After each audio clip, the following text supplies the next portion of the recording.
순교자 기념주일은 순교자를 영웅으로 만드는 것이 목적이 아닙니다. 또한 우리 교단이 순교자가 있다는 것을 자랑하기 위한 것도 아닌 것을 분명히 밝힙니다. 순교자 기념주일을 지키는 것은 복음을 위해서 생명까지 바쳤던 그들의 믿음을 기억하고 우리의 믿음도 그렇게 되면 좋겠다, 그렇게 되자라는 그런 뜻에 초점을 맞추고 있습니다. 순교자는 죽음을 선택한 사람이 아니라 예수님을 자기 생명보다 더 사랑했기 때문에 나타난 결과일 뿐입니다. 기독교 역사에서 순교자에서 빠질 수 없는 사람이 있는데 그 사람은 터툴리안이라는 교부입니다. 그는 이렇게 말을 했습니다. 교회라는 나무는 세 가지 물을 먹고 자란다라고 그렇게 이야기를 했습니다. 교회의 나무는 수고의 땀을 먹고 자라고, 기도의 눈물을 먹고 자라고, 순교의 피를 먹고 자란다라고 그렇게 말을 했습니다. 성도님들이 길을 걷다 보면 또 교회를 보면은 십자가가 밑에 있지 않고 교회 꼭대기에 있는 것을 보게 됩니다. 그렇죠? 물론 상가에 있는 교회들은 상황에 따라서 십자가를 하기도 하고 옆에 두기도 하고 없기도 하지만 웬만한 교회 건물마다는 교회 꼭대기에 십자가가 있습니다. 혹시 그 의미가 무엇인지 한번 생각해 보신 적 있으십니까? 교회 꼭대기마다 십자가가 세워진 것은 순교의 피가 흐른다는 그런 의미가 있습니다. 십자가에서 주님이 피를 흘려서 그 땅을 적신 것처럼 십자가가 세워진 이 건물, 이 교회는 주님의 피로 물들어진 교회, 우리가 그렇게 물든 교회에 들어와 있다는 것을 이야기하고 있습니다. 2000년 기독교 역사는 순교의 역사라 할 정도로 순교자가 많이 일어났습니다. 아시아에도 순교자가 일어났고 유럽 대륙에도 아프리카에도 북미에서도 남미에서도 어떤 대륙이든지 순교의 피를 흘리지 않은 곳이 없을 정도로 2000년 동안 순교의 피가 많이 흘렀습니다. 특히 한국교회는 대동강에서 성경을 나누어 주다가 순교를 당한 토마스 선교사가 있습니다. 그를 비롯해서 한국교회의 주기철 목사님, 손양원 목사님 같은 귀한 분들이 있었기에 한국교회가 세워졌다라고 우리는 믿고 있습니다. 우리는 그들의 죽음보다 순교자들이 죽으면서 부정하지 않았던 예수님을 붙잡는 것이 중요합니다. 순교자들도 예수님을 붙잡았기 때문에 죽음을 선택하고 버릴 수 있었습니다. 양화진에는 선교사 묘지가 있습니다. 혹시 다녀오신 분 계실까요? 아마 목회자들은 기본적으로 다녀올 거라 생각을 하는데 한국교회 성도님들은 일반적으로 잘 가지지 않는 곳이 양화진 선교사 묘지입니다. 양화진 선교사 묘지는 조선에 선교하러 왔다가 핍박으로 죽은 사람들, 질병으로 죽은 사람들, 사건 사고로 죽은 선교사들과 그의 가족들이 묻힌 곳이 양화진 선교사 묘지입니다. 선교사들은 이 땅에 복음을 전하다가 죽음을 맞았기 때문에 한 곳을 지정해서 양화진 선교사, 외국인 선교사 무덤을 국가가 만들어 주었습니다. 양화진 선교사 묘지라고 이름은 붙였지만 우리 교회 입장에서는, 우리 성도들 입장에서는 뭐라고 부르는 것이 옳은 것이냐면 양화진 순교자 묘지라고 부르는 것이 더 옳은 말이라고 생각을 합니다. 양화진에는 선교사 묘지가 있다라면 용인에는 한국교회 순교자 묘지가 있습니다. 저도 이 사실은 신대원 들어가기 전까지는 몰랐습니다. 그런데 신학원 근처에 한국교회 순교자 묘지가 있다는 이야기를 듣고 다녀왔는데 정말 깜짝 놀랐습니다.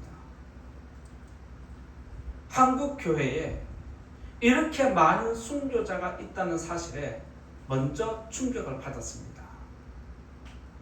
그리고 그 다음으로 충격을 받은 게 뭐냐면 이렇게 많은 순교자들을 찾아서 이런 기념관을 만들고 그들의 역사 스토리를 만들어 놓고 전시하고 있는 것, 한국교회가 정말 이렇게 좋은 일들을 하고 있었구나 하는 것에 제 스스로도 놀랐습니다. 그러면서 저는 하나님께 감사한 기도를 드렸습니다. 우리의 믿음이 이 자리에 오기까지 내가 믿음 생활을 할 수 있도록 모든 환경들을 시작하고 열어준 그 믿음의 뿌리를 발견하고 나니까 제가 가지고 있는 이 믿음이 굉장히 대단해 보이기 시작했습니다. 이 땅에 교회가 세워지고 우리가 믿음을 가진 것은 거저 우연이 된 것이 아니라 누군가의 죽음으로, 누군가의 억울한 죽음으로, 누군가의 고통스러운 눈물로 이 땅에 세워진 것을 우리는 기억해야 합니다. 그러면서 우리에게 저들이 순교를 할 수 있었던 이유가 무엇일까? 신학생으로서 생각을 해볼 때 그래, 확실한 소망이 아니면 이것은 불가능하다라고 느껴지기 시작했습니다. 그들이 죽음을 맞을 때, 그들이 고문을 당할 때 어떻게 견뎠을까? 확실한 소망을 붙잡지 않으면 이 고통은 견디기 힘든 시간입니다. 그래서 고문 때문에, 핍박 때문에 믿음을 포기한 사람들이 많이 있고 순교를 거부한 사람들도 있는 것이 역사적 사실입니다. 혹시 성도님들 기억하실지는 모르겠습니다. 2주나 지났는데 한번 물어보겠습니다. 혹시 우리가 읽은 이 히브리서 12장 1절과 2절 설교 들은 적 있습니까? 언제 들었죠? 성경에 써놨어요? 네. 그럼 그때 어떤 생각 하셨어요? 그 목사님이 똑같은 성경으로 똑같은 본문으로 똑같은 설교를 한다고? 라고 생각할 수 있잖아요. 했어요? 왜 그랬을까요? 자, 그러면 이제 이렇게 생각했으니까 질문을 이제 편하게 드리겠습니다. 성도님들은 설교 들으면 설교를 다 기억하고 그렇게 사십니까? 아니죠. 근데 목회자가 똑같은 설교를 하면 싫어해요. 왜 그럴까요? 성도님들은 똑같은 설교 듣고 다 기억 못하고 그대로 살지 못하면서 목회자가 똑같은 본문으로 설교한다? 이건 좀 아닌 것 같은데? 라고 생각을 합니다. 그렇죠? 이런 오해가 있을까봐 제가 말씀을 드립니다. 제가 2주 전에 말씀을 전했을 때 제목이 뭔지 아십니까? 예수님을 바라보자는 제목이었죠.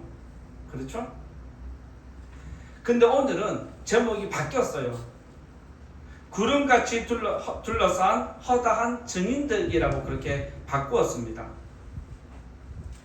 제가 왜 똑같은 본문인 줄 알면서도 이 본문을 선택할 수밖에 없었을까요? 순교자 기념주일은 누가 지정한 겁니까? 우리 교단에서, 총회에서 지정한 거예요. 그리고 총회에서 이 본문 가지고 설교를 하라고 하니까 이 제목 가지고 이런 스토리로 설교를 하라고 하니까 제 입장에서는 아니 2주 전에 했는 거 뻔히 아는데 성도님들도 알고 있는데 이거 어떻게 하지? 라고 하면서도 또 완전 설교의 내용이 질적으로 다르고 길이 다릅니다. 그래서 똑같은 본문이지만 순교자 기념주일이어서 이렇게라도 해야 되겠다라는 생각을 하면서 또 여러분들에게 말씀 나누기 전에 또 오해하는 부분들이 있을까봐 미리 또 이렇게 설명을 드리고 설교를 하는 거니까 잘 들으시고 그대로 순종하며 사는 성도님 되시기를 바랍니다. 앞으로 똑같은 설교했다고 저렇게 하면 안 된다 생각하지 마시고 내가 저렇게 못 사니까 목사님이 똑같은 설교 한 번 더 하는구나 라고 생각하시면 좋겠습니다. 아시겠죠? 네.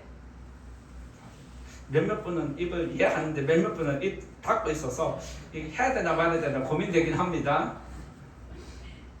먼저 첫 번째로 말씀드릴 것은 구름같이 둘러싼 허다한 증인들은 순교자입니다.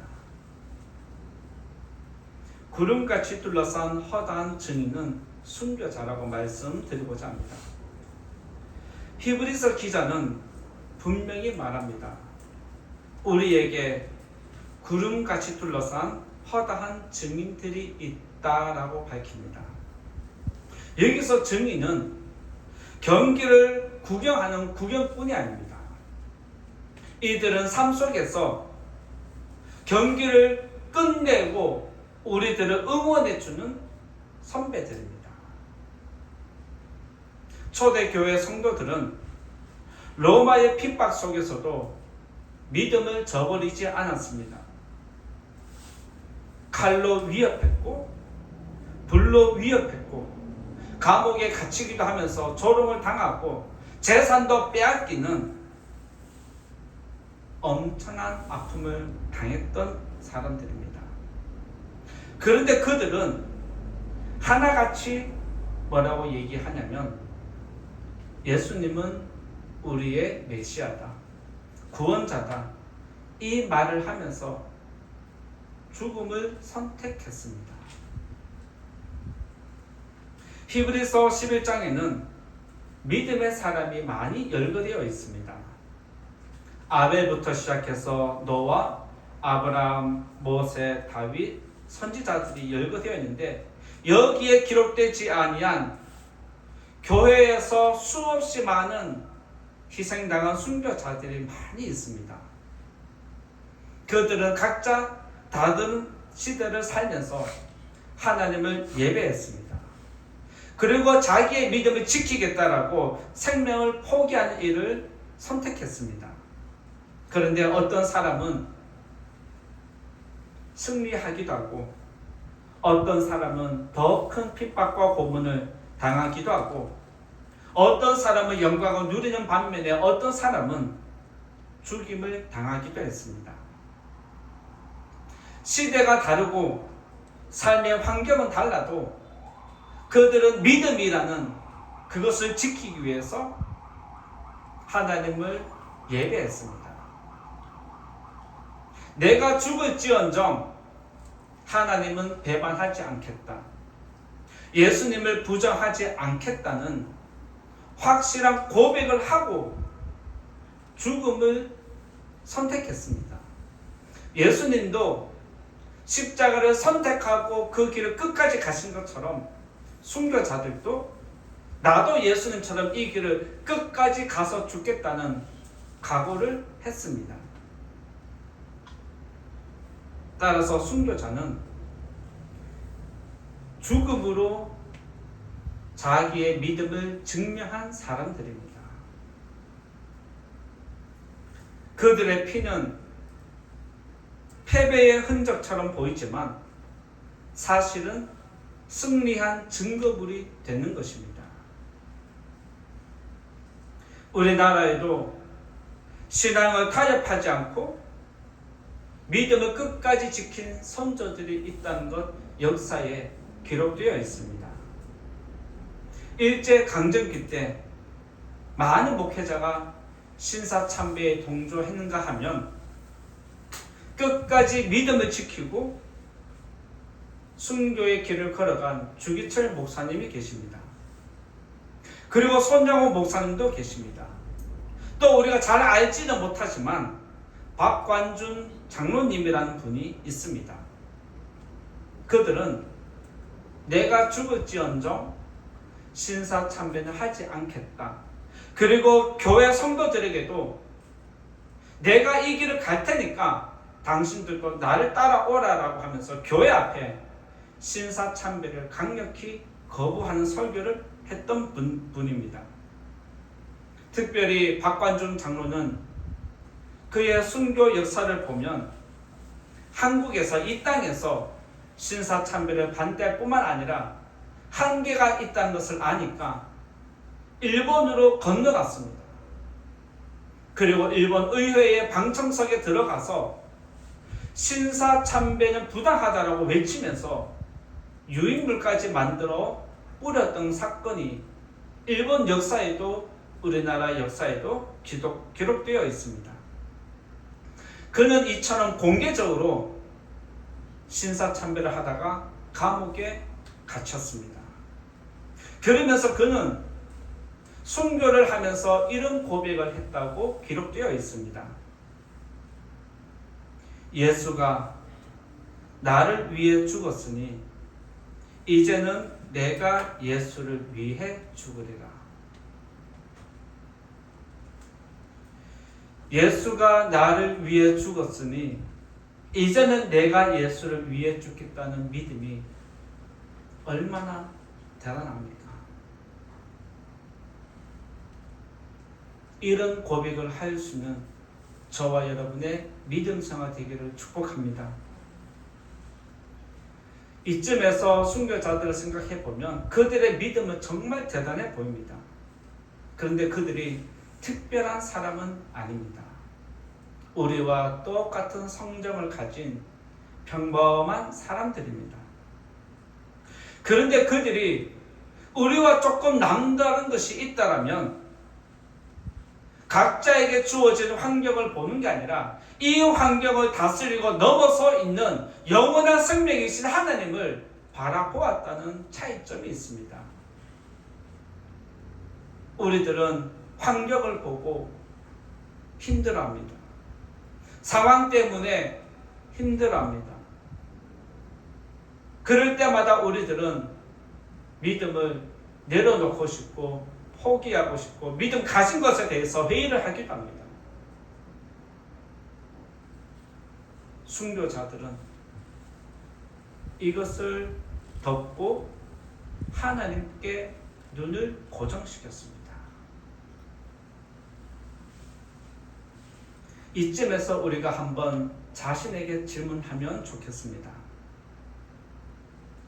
여러분은 누구를 위해서 살고 있습니까? 그리고 지금도 무엇을 위해 살고 계십니까? 라는 질문을 한 번쯤 해보면 좋겠습니다. 그리고 성도님들에게 지금 가장 소중한 것은 무엇이고 무엇 때문에 괴로워하고 누구 때문에 울고 있습니까?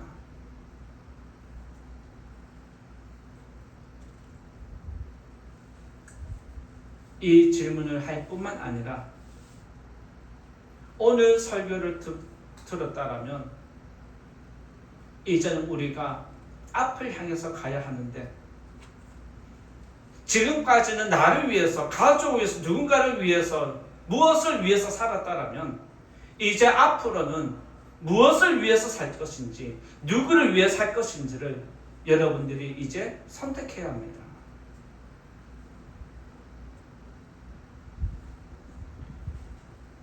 잘 아시겠지만 지금은 피를 흘리면서 순교하는 시대는 아닙니다. 그러나 여전히 이 세상은 우리의 믿음을 흔들고 무너뜨리려 합니다. 세상의 편안함과 세상의 성공, 세상과 타협이라는 유혹이 우리를 매 순간순간마다 시험하고 있습니다. 우리는 보이지 않는 영적인 전쟁을 하고 있는 중입니다. 북한과 우리나라는 전쟁을 잠시 멈춘 휴전 상태이지만 우리의 믿음은 영적 전쟁이 지금도 치열하게 일어나고 있습니다. 여러분들은 지금 전쟁 중입니다. 그리고 매주일 하나님을 예배하는 것, 매주일 이 자리에 나와서 예배 드리는 것, 나를 다스리지 않으면 힘든 것입니다. 여러분들이 어떤 마음으로 이 자리에 올라오는지 하나님은 다 알고 계십니다. 그리고 세상에서 다른 사람과 구별되게 산다는 것 쉽지 않습니다. 내가 손해를 보는 줄 알면서도 유익을 포기하면서도 믿음을 선택하는 것 쉽지 않습니다.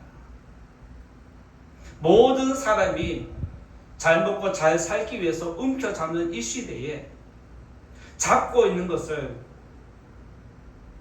다른 사람에게 나누어 주는 것 정말 힘들고 어려운 것입니다. 그런데 이렇게 하는 것이 순교자의 삶을 살아가는 것이라 할 수 있습니다. 왜냐하면 거기에 우리의 생명이 걸려 있기 때문에 그렇습니다. 세례 요한은 누가복음 3장 11절에서 옷 두 벌 있는 자는 옷 없는 자에게 나눠줄 것이요 먹을 것이 있는 자도 그렇게 할 것이다 라고 백성들에게 외쳤습니다. 그리고 예수님은 마태복음 10장에서 너희 전대에 금이나 은이나 동을 가지지 말고 여행을 위하여 배낭이나 두 벌 옷이나 신이나 지팡이를 가지지 말라고 말씀하셨습니다. 무슨 말일까요?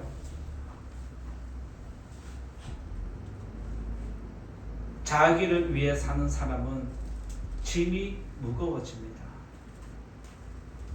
그런데 하나님과 그의 나라를 위해서 사는 사람은 짐이 가벼워집니다. 믿으시기 바랍니다. 여러분의 짐은 무겁습니까? 가볍습니까?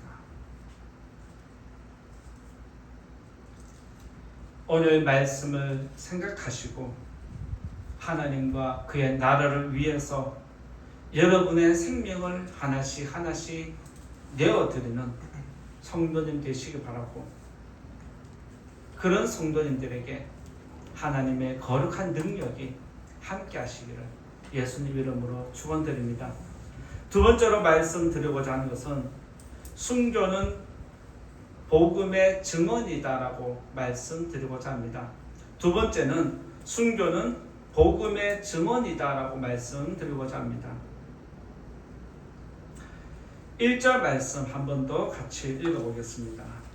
1절 같이 읽어보겠습니다. 시작. 이러므로 우리에게 구름같이 둘러싼 허다한 증인들이 있으니 모든 무거운 것과 얽매이기 쉬운 죄를 벗어버리고 인내로서 우리 앞에 당한 경주를 하며.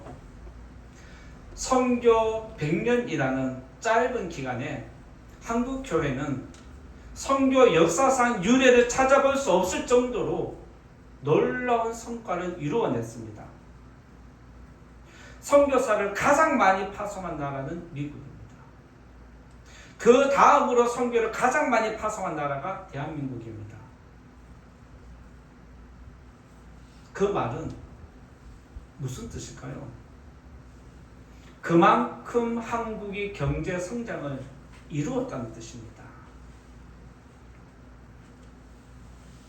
한국교회가 100년이라는 그 짧은 순간에 선교 역사에서 유례를 찾아볼 수 없을 정도로 큰 획을 그을 수 있었던 것은 한국교회에 순교의 피가 흐르기 때문에 그렇습니다. 1960년 승동교회에서 총회에서 이런 일이 있었습니다. 이제부터 우리 교단은 순교자 유가족 구제위원회를 출범시키겠습니다 라고 했습니다.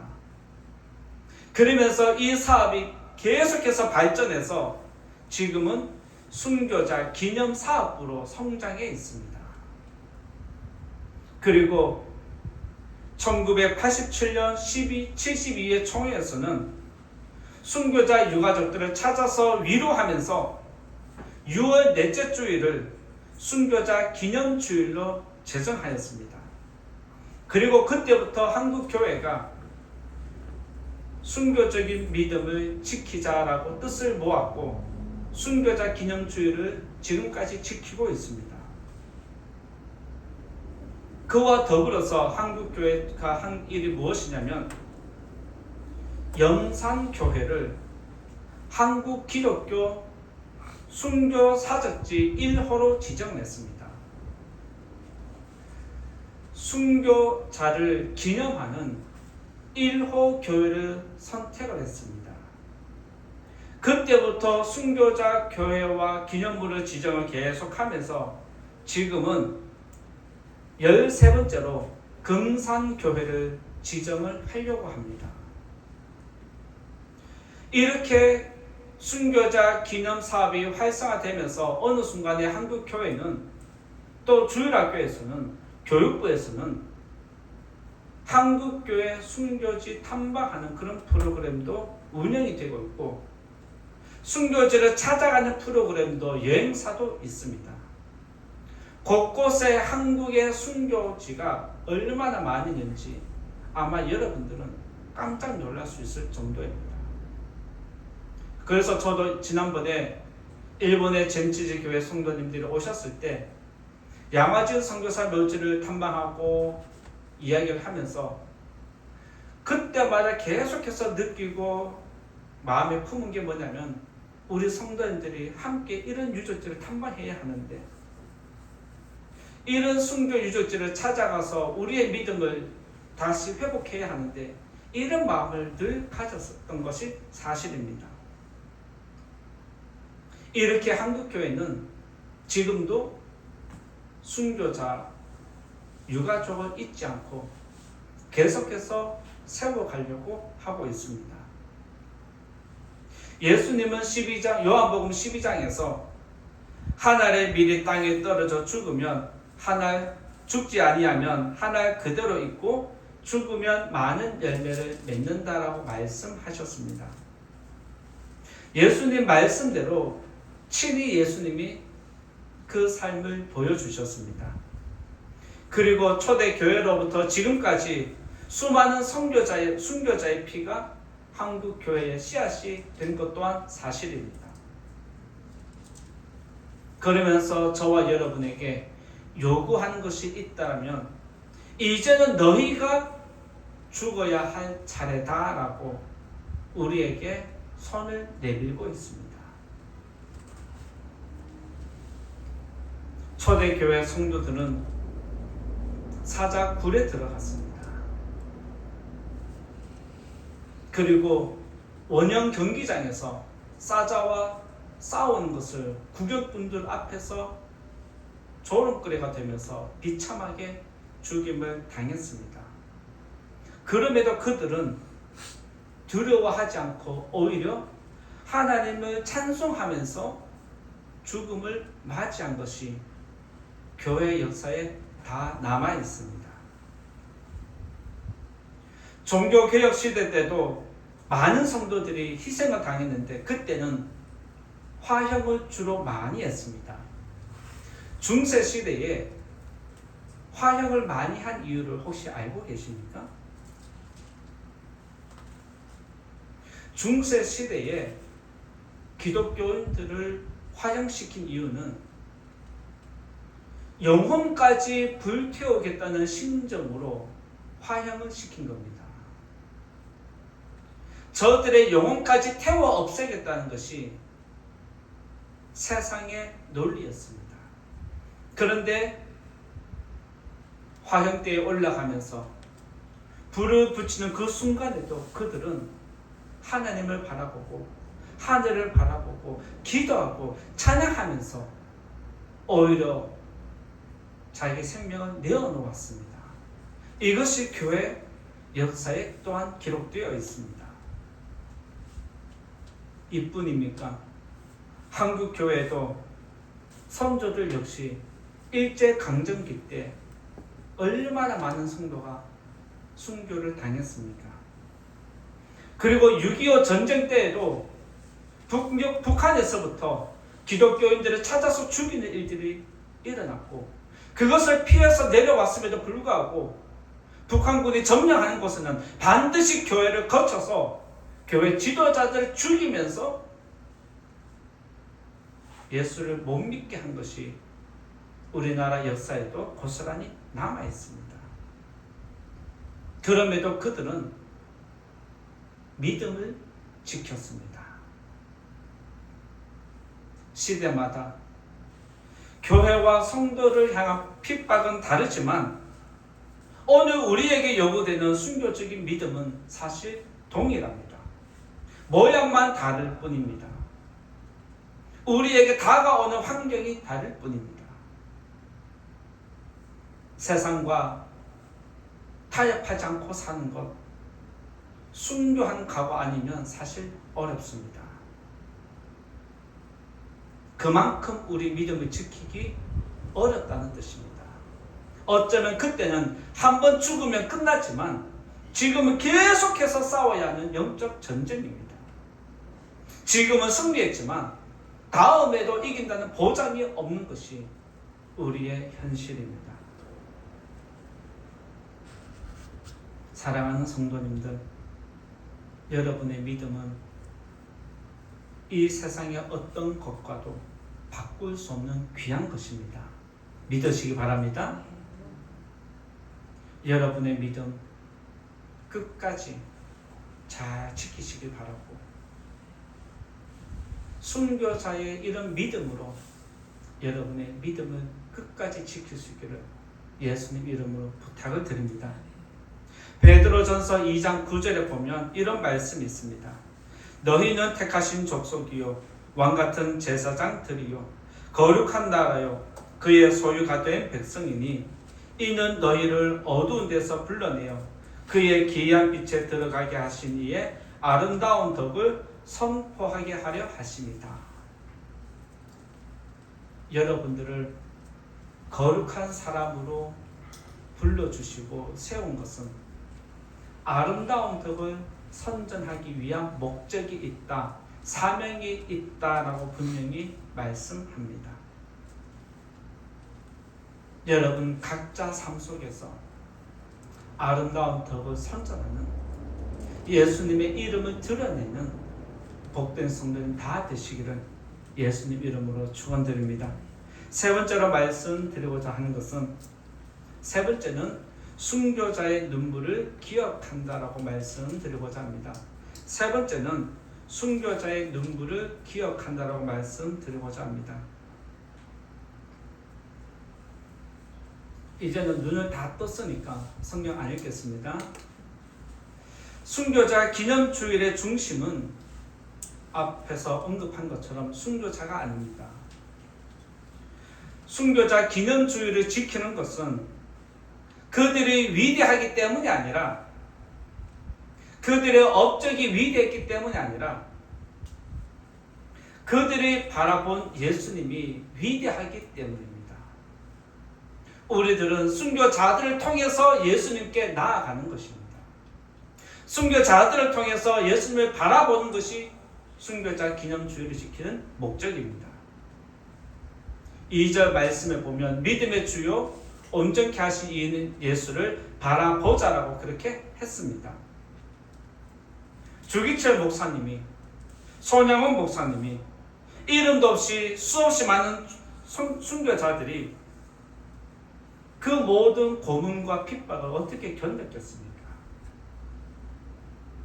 가족을 데려다 놓고 자녀를 자기 눈앞에 데려다 놓고 총구를 겨누면서 예수를 부정하지 않으면 죽이겠다라고 했을 때에 그들은 눈물을 삼키며 예수님은 나의 구원자라고 고백하면서 자기 눈앞에서 가족이 처형당하는 것을 직접 목격했고 본인도 그 죽음에 동참을 했습니다. 그들이 고문을 견디고 끝까지 믿음을 지킬 수 있었던 이유는 예수님을 끝까지 붙잡았기 때문입니다. 그리고 그들이 예수님을 붙잡을 때에 예수님이 가만히 있었을까요? 자녀가 아버지 손을 잡으면 부모는 자녀 손을 더 꽉 잡는 것이 당연합니다. 마찬가지로 그들이 고문 속에서 눈물 흘리며 주님의 손을 잡을 때에 주님께서 더 강한 손으로 그들을 잡아주셨습니다. 그래서 그들은 감옥에서 날마다 눈물을 흘리면서 기도를 했는데 그 눈물은 하나님을 사랑하는 뜨거운 눈물이었습니다. 하나님만 위해서 눈물을 흘렸을까요? 한국 교회를 사랑했기 때문에 한국 교회를 위해서 기도하면서 뜨거운 눈물을 흘린 것이 그들의 사랑이었습니다. 한국 교회만을 위해서 흘렸을까요? 나 때문에 고문당하고 핍박당하고 함께 고통당하는 가족을 위해서 그리고 교회, 한국 교회 백성들을 위해서 성도들을 위해서 기도한 것이 한국 교회 지도자들의 모습입니다. 왜 그렇게 했을까요? 사랑하기 때문입니다. 하나님도 예수님도 사랑하기 때문에 모든 것을 이루셨습니다. 요한일서 4장 18절엔 이런 말씀이 있습니다. 사랑 안에 두려움이 없고 온전한 사랑이 두려움을 내쫓는다라는 말씀이 있습니다. 사랑은 죽음을 이기고 두려움을 이깁니다. 순교자들은 하나님과 교회와 성도들을 진심으로 사랑했기 때문에 죽음을 이기고 두려움을 이긴 것입니다. 믿으시기 바랍니다. 하나님은 순교자에게만 집중하는 것이 아닙니다. 지금 이 시대를 살아가고 믿음을 지키는 저와 여러분들에게도 지금 집중하고 있음을 믿어야 합니다. 잘 아시겠지만 믿음의 길은 외롭습니다. 때로는 힘이 든 것도 사실입니다. 믿음 때문에 손해보는 것 많이 있는 것처럼 느껴지시죠? 사실 손해보는 게 당연하게 나타나고 있습니다. 우리는 믿음으로 기도하지만 기도한 대로 다 이루어지고 있습니까? 라고 질문을 드리면 아니요 라고 할 수밖에 없는 것이 사실입니다.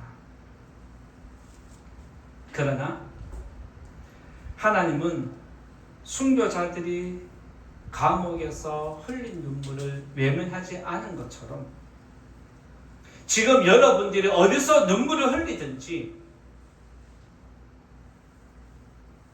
눈물을 흘리는 거 다 기억하고 계십니다. 그리고 우리들은 괴로움 때문에 고통스러워서 절박해서 기도하면서 눈물을 흘리지만 어느 순간에 다 잊어버립니다. 여러분들이 괴롭다라고 하면서 울면서 기도했는데 다 기억하진 않습니다. 잊어버리고 살아갑니다. 그런데 하나님은 그때 우리가 어떤 마음으로 눈물을 흘렸는지 그 심정의 괴로움과 그 기도의 제목들을 다 기억하고 계십니다. 그리고 때가 되면 그 눈물을 기억하셔서 그때 심정을 기억하셔서 구원해 주기도 하시고 어느 순간에 여러분의 심령을 다시 회복시켜 주십니다. 그때는 그렇게 절박해서 울었는데 어느 순간에 내 심령에 새살이 차올라서 회복된 것을 느끼고 보게 됩니다. 이것이 하나님이 우리의 눈물을 외면하지 않는다는 증거입니다. 따라서 저와 여러분들은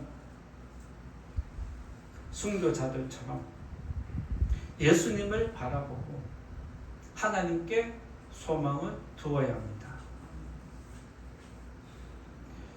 믿음의 길을 가는 것은 우리만 가는 것이 아닙니다. 오늘 말씀에 분명히 기록되어 있지만 우리를 둘러싼 허다한 증인들이 먼저 우리보다 앞서 그 길을 간 선배들입니다. 그리고 지금 우리가 그 길을 가고 있고 다음으로 우리들을 따라서 오는 믿음의 후배들이 있습니다. 지금 저와 여러분 옆에 함께 이 길을 걸어가는 동역자들 있다는 것 믿으시기 바랍니다. 옆에 분들 우리가 잘 오셨습니다 인사하고 수고하셨습니다 인사는 옆에 있는 분들이 함께 이 길을 걸어가는 동역자들인 줄 믿으시기 바랍니다. 생명으로 믿음을 지키고 교회를 지키는 성도님 되시기를 예수님 이름으로 축원드립니다. 이제 결론의 말씀 드리고자 합니다. 순교자 기념주일은 과거를 추억하는 날이 아닙니다. 선조들의 희생과 헌신을 통해서 우리의 믿음이 어디서 시작됐는지, 우리가 왜 이 길을 가야 하는지를 돌아보고 다시 일으켜 세우고 강하게 결단하는 시간이 이때입니다. 우리는 피 흘리는 순교자가 아니겠지만 순교하는 마음으로, 그런 믿음으로 우리의 길을 가야 하는 줄 믿습니다. 순교자의 마음을 가지고 이 믿음의 길을 끝까지 완주하시는 성도님 되시고 한국 교회가 되기를 예수님 이름으로 축원드립니다. 말씀 생각하면서 같이 기도하면 좋겠습니다. 하나님, 우리가 가야 할 길이 있는데 내 믿음이 거저 우연히 된 것이 아니라 누군가의 희생이 있었기에